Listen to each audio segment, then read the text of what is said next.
오늘은 산 돌로 세워지라, 산 돌로 세워지라 하는 제목으로 우리 하나님 말씀 함께 나누도록 하겠습니다.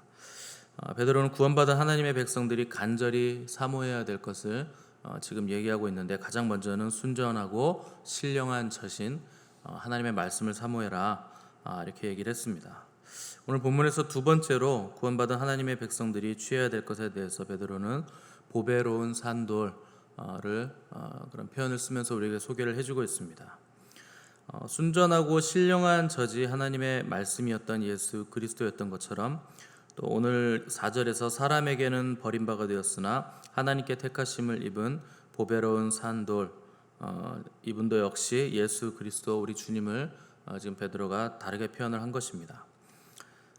산돌이라는 표현은 우리에게 익숙하지 않은 표현이죠. 일반적으로 돌은 죽어 있는 것이기 때문에 돌이 살아있다 하는 건, 만약에 진짜 돌이 살아있고 말도 하고 눈물을 흘린다 그러면 그 무슨 프로그램이에요? 세상에 이런 일이? 이런 데 나올 만한 일이죠, 돌이 살아있다고 하면. 근데 유대인들에게는 이 산돌이라는 표현이 굉장히 익숙한 표현입니다. 이게 메시아를 상징하는 단어이기 때문에 산돌이라 그러면 유대인들은 다 이건 알아들은 거예요. 성경을 보시면 예수님을 돌로 비유한 말씀들이 꽤 여러 곳에 등장하는데, 마태복음 21장에서는 예수님을 모퉁이 돌이라고 비유했고, 또 고린도전서에서는 광야에서 물을 낸 신령한 반석이라 이렇게 표현을 했습니다. 그러니까 모세가 그 반석을 때려서 물을 냈는데 그 반석도 물을 내신 분도 예수님이셨다 하는 겁니다.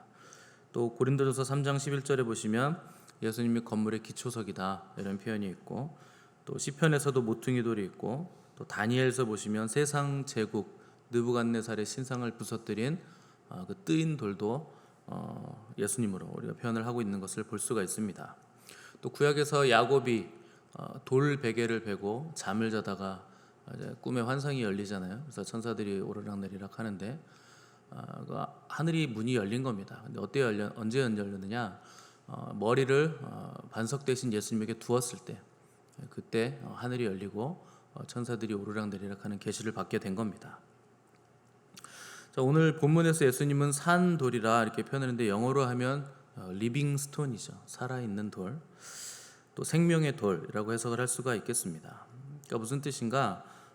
그분이 우리에게 생명을 주시는 반석 되신다.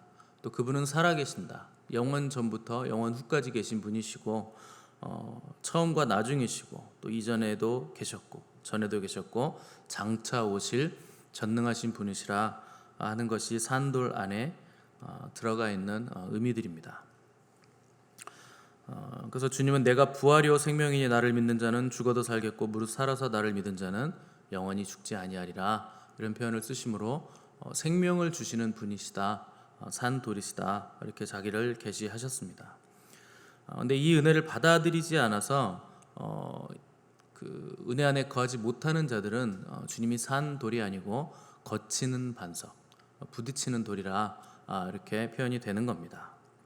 그래서 거기 걸려서 넘어지는 사람들이 세상 사람들이 되는 것이겠죠. 그래서 이제 돌이라 하는 것은 우리 표현에서는 산돌이라는 표현이 익숙하지 않지만, 산돌, 리빙스톤이라는 표현이 유대인에게는 메시아고, 또 생명을 주시는 분이시고, 영원 전부터 영원 후까지 어제나 오늘이나 영원토록 동일하게 살아계시며 장차 오실 메시아다 하는 의미를 담고 있다는 것을 여러분들이 기억하시면 되겠습니다. 저는 산에 올라가는 거 별로 안 좋아하는데, 산은 멀리서 봐야 멋있거든요. 근데 굳이 또 거기 올라가가지고 힘들게 땀 흘리는 거 굉장히 싫어하는데, 가끔 피치 못할 사정으로 산에 올라갈 때가 있어요. 그 올라가다 보면 돌들을 그렇게 싸놔요. 이렇게 조그만 돌도 이렇게 탑 이렇게 쌓아놓잖아요. 많이 보셨죠? 쌓아보신 분들도 계실 것 같은데, 그거 왜 쌓아놓는 겁니까? 궁금해서 왜 쌓아놓는지 모르시죠? 아마도 제 예상에는 그게 종교적인 의미가 있을 것 같은데, 이게 이제 샤머니즘적인 요소가 분명히 우리나라 기저에, 정석 기저에 깔려 있기 때문에 분명히 무언가 소원을 담고 치성을 담아서 그 돌들을 아마 쌓아놓는 걸 겁니다. 여러분, 그런 돌로 100m 쌓아도 그 돌이 우리에게 생명을 주지는 못합니다. 왜냐하면 돌들은 피조물이기 때문에 그 돌들이 우리에게 뭘 주지는 못하죠. 그러니까 피조물이 피조물에게 생명을 줄 수는 없는 겁니다. 죄가 죄를 구원할 수 없듯이 피조물은 피조물에게 어떤 생명도, 어떤 구원도, 어떤 영원성도 부여하지 못한다는 것을 우리는 알아야 되는데, 근데 사람들은 피조물을 버리고 창조주를 버리고 피조물들을 자기의 우상으로, 신으로 섬기면서 뭐 돌을 쌓기도 하고 돌에게 빌기도 하고 또 나무에게 빌기도 하고 뭐 이런 일들을 하는 겁니다. 그러나 저와 여러분들은 이 보배로운 산돌이신 예수님을 알고 또 예수님을 알아서 또 만나서 그분으로 인해서 우리가 구원을 받았기 때문에 베드로는 너희가 그런 구원의 감격과 은혜가 있다면 산돌 대신 그분께 나아가 너희 또한 산돌로 이제 지어져야 된다, 세워져야 된다 하는 것을 본문에서 말해주고 있는 겁니다. 그래서 5절 보시면 너희도 산돌같이 신령한 집으로 세워지고 라는 표현을 썼습니다. 그러니까 여기서 산돌이란 건 또 무슨 뜻이 있는가? 신령한 집으로 세워진다. 여기서 신령한 집은 성전이라 하는 뜻입니다. 거룩한 집, 거룩한 전으로 세워진다. 그러니까 이건 베드로가 지금 의도적으로 비교를 하고 있는 거죠. 구약의 성전인 솔로몬 성전은 산돌로 지어진 성전이 아니고 죽은 돌로 지어진 성전이라 하는 것을 지금 대조하는 겁니다. 죽은 돌로 지어진 성전이었기 때문에 하나님은 거기 영원히 거하실 수 없었다. 이것을 대조시키는 것이죠. 그래서 역대하 6장 18절 보시면 하나님이 참으로 사람과 함께 땅에 계시리이까 부서서 하늘과 하늘들의 하늘이라도 주를 용납하지 못하겠거든 하물며 내가 건축한 이 성전이오리까. 솔로몬이 그런 표현을 썼습니다. 그러니까 하나님은 자기가 돌로 지은 이 솔로몬이 지은 성전에 묶어두실 수 있는 분이 아니다. 거기 가둘 수 있는 분이 아니다. 이런 표현을 쓴 겁니다. 그러니까 이 기도문은요, 솔로몬이 완전히 망가져가지고 헛짓거리 하기 전에 한 기도거든요. 우상 숭배하기 이전에 성전 봉헌식 할 때 솔로몬이 이 기도를 했기 때문에 가장 정신이 맑고 좀 똘망똘망할 때, 좀 거룩할 때 솔로몬이 드린 기도입니다. 그러니까 그때 하나님은 고정된 건물 안에 가둘 수 없다 하는 것을 솔로몬은 알고 있었습니다. 근데 여러분 성막 기구들을 잘 보시면 하나님의 보좌인 언약궤에는 채가 끼워져 있잖아요. 그러니까 함부로 언약궤에 손을 대지 못하게 하기 위해서 채를 끼워서 이동할 때는 이제 고앗 자손들이 그걸 메고서 이동하게 돼 있었습니다. 그러니까 당연히 그게 있어야 되는데 왜냐하면 성막은 이동식이기 때문에 광야에서 계속 유리하는 민족이기 때문에 당연히 이동할 때 쓰는 채가 있어야 되는 것이죠. 그러니까 이동식이라는 말 자체가 하나님의 임재는 백성들과 함께 동행하시는 임재라 그들과 함께 가기를 원하시고 그 백성들이 있는 곳을 함께 동행하시기 원하시는 분이시라 하는 하나님의 그 동행하시는 임재의 의지를 반영해 놓은 것입니다. 그런데 벽돌로 지은 고정 건물인 솔로몬 성전에서도 하나님의 언약궤에는 채를 끼워 놓게 하나님이 정해 놓으셨죠. 왜 그럴까요?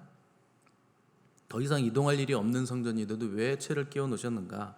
여러분들이 이제 초대교회 성경 공부나 성전신학 양육 받으신 분들은 다 아실 텐데 하나님의 백성들이 거룩한 백성으로 있을 때는 하나님은 얼마든지 그들과 동행하시고 함께 계시죠. 그러나 그들이 거룩을 상실하면 반대로 나는 언제든지 너희를 떠날 수 있다 하는 것을 알려주시기 위해서 고정식 건물인 솔로몬 성전에서도 언약궤에는 채가 그대로 끼워져 있는 겁니다.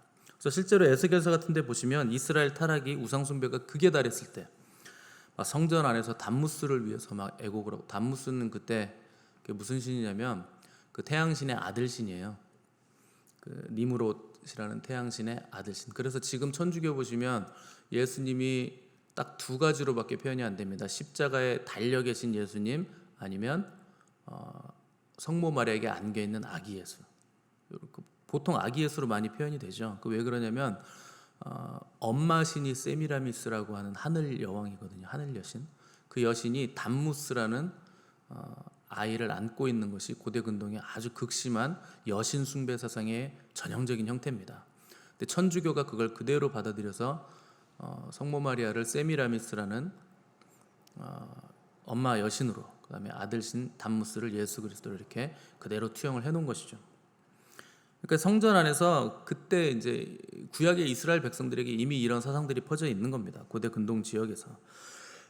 그래서 성전 안에서 아들신인 단무스를 위해서 애곡을 하고 또 태양신인 니므롯을 섬기고 또 하늘 여신인 세미라미스를 막 섬기고 또 제단 옆에 여호와의 질투를 촉발하는 우상을 세워서 섬기는 장면이 나오는데, 이때 여호와의 진노를 이들이 촉발시키는 바람에 여호와의 영광이 성전 문지방에서 점점 떠나는 것을 에스겔이 환상으로 보게 되는 걸 우리가 볼 수 있습니다. 그러니까 성전 안에서 그런 짓을 한 겁니다. 하나님의 성전 안에서. 그러니까 하나님의 영광이 급기야는 성전 문지방까지 떠나가더니 점점 성전에서 멀어지는 환상을 에스겔이 보게 되는데, 그 성전은 어떤 성전이었는가? 산돌로 지어진 성전이 아니라 죽은 돌로 지어진 성전이다. 그래서 너희들이 그 안에서 우상 숭배도 했고 여호와의 영광이 그 성전에서 떠나가 버렸다 하는 것을 지금 베드로가 대조를 시켜주고 있는 겁니다. 그런데 우리가 지은 성전은 어떤 성전인가? 보배로운 산돌이 되셔서 스스로 성전이 되신 예수 그리스도, 그분이 우리 안에 지어진 성전의 그 산돌이시라 하는 것을 베드로가 강조를 해주는 겁니다. 그러니까 이 돌들을 통해 지어진 성전이 누군가? 바로 저와 여러분이 바로 성전이라 하는 겁니다. 그래서 누구든지 예수 그리스도의 이름을 믿어 구원받은 백성은 예수 그리스도로 지어진 성전이 되는 것이고, 하나님은 예수님이라는 산돌로 지어진 성전은 구약의 죽은 돌처럼 절대 떠나는 일이 없으시다. 그분은 영원히 우리 안에 거하신다 하는 겁니다. 그래서 5절 보시면 너희도 산돌같이 신령한 집으로 세워지고 예수 그리스도로 말미암아 하나님이 기쁘게 받으실 신령한 제사를 드린 거룩한 제사장이 될지니라. 자, 이제 여기서 예수 그리스도를 믿어 그분의 말씀을 통해 거듭난 백성들은 어떤 정체성을 가지게 되는가? 우리가 예수 그리스도라는 산돌로 지어진 성전일 뿐만 아니라 그 성전 안에서 제사를 드리는 거룩한 제사장인 대제사장이 우리가 된 것이라 하는 것까지 베드로가 지금 우리의 정체성에 대해서 정의를 내려주고 있는 겁니다. 이거는요, 구약에서부터 하나님께서 부여하신 우리들의 소명입니다.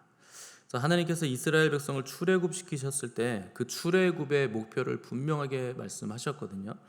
굉장히 유명한 구절인데 출애굽기 19장 5절 6절 보시면 세계가 다 내게 속하였나니 너희가 내 말을 잘 듣고 내 언약을 지키면 너희는 모든 민족 중에서 내 소유가 되겠고 너희가 내게 대하여 제사장 나라가 되며 거룩한 백성이 되리라. 너는 이 말을 이스라엘 자손에게 전할지니라. 모세를 불러 들이신 하나님께서 시내산에서 모세에게 너 이 말 이스라엘 백성들에게 가서 전해, 이렇게 얘기하시는 장면인데, 세계가 다 내게 속하였나니 너희가 내 말 잘 듣고 언약 지키면 너희는 모든 민족 중에서 내 소유가 될 것이다. 그러니까 이거 좀 우리말 번역이 좀 약간 약해요. 그러니까 세계가 다 내게 속하였다. 세계가 다 내 소유다. 그런데 너희가 내 언약 잘 지키면 너희는 모든 민족 중에서 내 소유가 되겠다 하면은 약하죠. 세계가 다 내 소유인데 너희가 내 소유가 될 것이라 하면 뭐 중복이잖아요. 그러니까 세계는 다 나의 소유다. 근데 그 중에서 너희는 특별한 나의 소유가 될 것인데, 특별한 소유라는 단어가 히브리어로 세굴라입니다. 이게 뭐냐면 아주 귀중한 보석이라는 뜻이에요. 세계는 다 나의 소유다. 그런데 그 중에서 가장 귀한 보석은 너희들이다. 너희가 내 언약을 잘 지키고 내 말 잘 들으면 너희는 모든 민족 중에서 나의 가장 귀한 값어치 있는 보석이 될 것이다. 이 얘기를 하는 겁니다.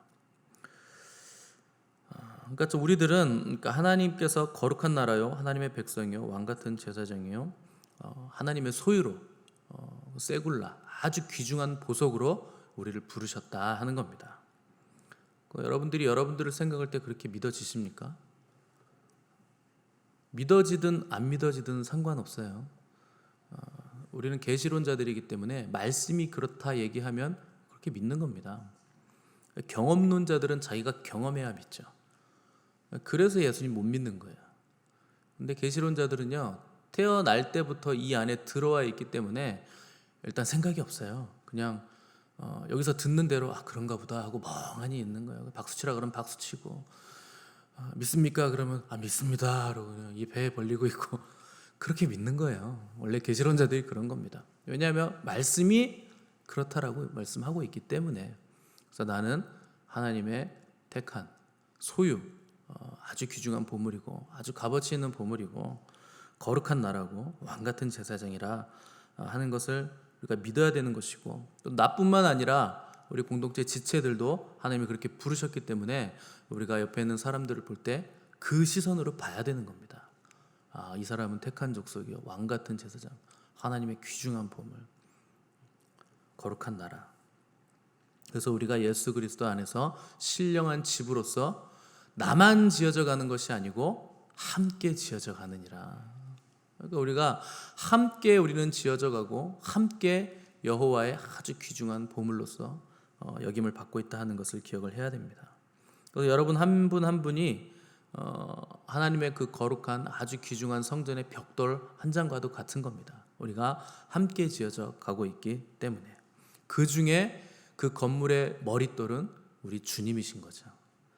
그분의 모퉁이돌이라는 건 뭐냐면 그 코너스톤이잖아요. 그래서 코너에 덜을 딱 놓으면 거기서부터 탁탁 측량해가지고 직각으로 딱 세워져 가는 거죠. 그게 이제 모퉁이돌 코너스톤입니다. 그래서 우리도 코너스톤 대신 모퉁이돌 대신 예수님을 중심으로 해서 거기를 기점으로 해서 우리가 함께 벽돌이 되어서 거룩한 성전으로 지어져 간다 하는 겁니다. 그 건물에서 뭘 할까요? 그 성전에서 뭘 할까요? 종교적인 행위를 하는 건물이 아니라 우리가 하나님이 거하시는 집으로 우리가 함께 지어져 가고 있는 겁니다. 그래서 우리가 서로가 존귀하고 서로를 존귀하게 여겨야 되는 겁니다. 우리는 그렇게 부름받은 사람들이고 또 하나님이 날마다 우리의 삶 가운데 찾아오셔서 또한 네가 선 곳은 거룩한 땅이다. 네가 있는 곳이 거룩한 땅이다. 너는 네 발에서 신을 벗어라. 이렇게 말씀하고 계신 겁니다. 그래서 우리는 우리가 있는 삶의 자리가 어디든지 간에 그곳에서 우리가 택한 족속이요, 왕 같은 제사장이요, 거룩한 나라요, 하나님의 소유 귀한 세굴라, 그 귀중한 보물들이기 때문에 버려야 될 것이 있다 하는 겁니다. 그래서 부정적인 말, 부정적인 가치관, 더러운 생각들, 마땅히 버려야 할 세속적인 가치관들과 언어들을 버리고 우리의 삶의 자리를 거룩한 성전으로서 변화시키는 것이 우리의 소명이 되는 것입니다. 그래서 항상 있고 영원한 말씀 되시고 살아있는 반석 되시고 산돌 되신 예수 그리스도가 우리의 삶의 기준이고 그분이 기준점 되는 모퉁이 돌이시고 또 우리의 생각의 기준이시고 우리의 언어이시고 또 우리의 가치관이 되신다는 것, 이거보다 더 놀랍고 큰 은혜는 없다 하는 것을 베드로는 우리가 알기를 원하는 겁니다. 그러니까 무슨 건물을 몇 채를 받고 부동산이 돈이 얼마나 오르고 재산이 얼마고 이런 것과는 비교할 수 없는 거다 하는 것을 지금 성경은 계속해서 우리에게 말씀해주고 있는 겁니다. 그래서 여러분 세속적인 가치들을 버리시고 하나님 앞에 합당하지 않은 모든 것들을 벗어버리시고 구원에 이르게 하는 산돌 대신 예수 그리스도로 말미암아 우리 모두가 신령한 집으로서 벽돌 한 장 한 장이 돼서 우리가 함께 지어져 가며 또 그 안에서 거룩한 제물을 하나님께 드리는 거룩한 제사장들이 저와 여러분 되시기를 간절히 바랍니다. 함께 기도하겠습니다.